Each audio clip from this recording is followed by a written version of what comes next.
Soumaoro, sensing the threat, sent an army to crush Sundiata at Tabon. As dawn broke, dark magic cloaked the sky, sapping the courage of Sundiata's warriors. Their weapons grew heavy, their spirits faltered, but Sundiata stood tall, his spear raised high. "You are the children of kings," he roared, his voice cutting through the sorcery. "No magic can break your hearts."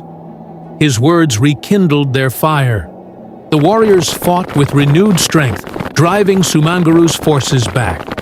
It was a victory, but Sundiata knew the true battle lay ahead in Niani, where the Smith King waited.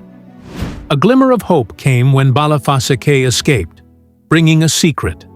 Soumaoro's power was tied to a white rooster, and only a weapon of fig wood tipped with a rooster's spur could kill him. Sundiata crafted the weapon, his heart steady but heavy. Victory would demand more than a blade. It would demand his soul. In 1235, the plain of Kirina became a stage for destiny.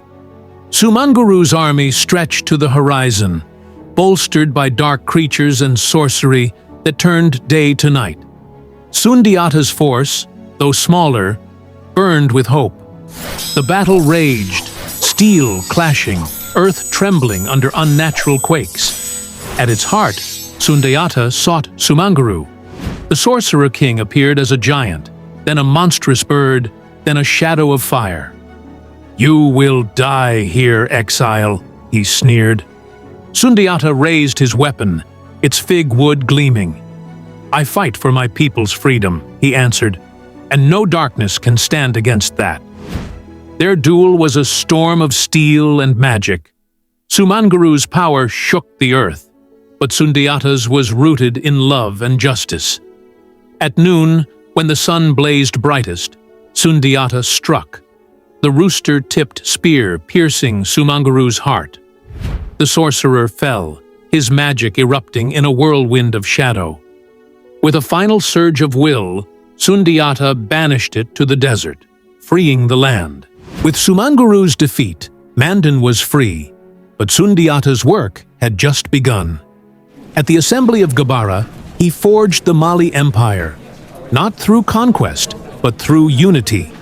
The Mandinka Charter, his greatest legacy, promised equality, justice, and freedom for all, ideas that echoed across centuries.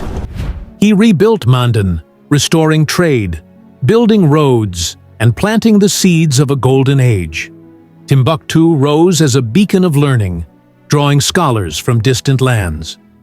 Sundiata ruled not as a tyrant, but as a servant, traveling his empire to hear his people's needs. His griots, led by Balafasake, sang of his deeds, ensuring his story would live forever. In 1255, Sundiata lay dying, his empire strong and his people free. To his successors, he spoke his final truth. Power is a responsibility, not a prize. Rule with love, not fear. His death was mourned across the world, but his spirit endured. The Mali Empire grew under his successors, its wealth and wisdom shaping history. The Mandinka Charter's principles of justice inspired generations, its echoes reaching far beyond Africa. Sundiata, the boy who could not walk, became the king who taught a continent to stand. Today, his story lives in the griots' songs, in the hearts of children, in the dreams of those who believe that true strength lies in serving others. From exile to empire, Sundiata Keita, the Lion King, showed the world that even the weakest can become the greatest, if they dare to rise. And so, the tale of Sundiata Keita ends, but his legacy roars on. Share your thoughts on this epic journey in the comments below, and join us for another tale of Africa's heroes in our next video.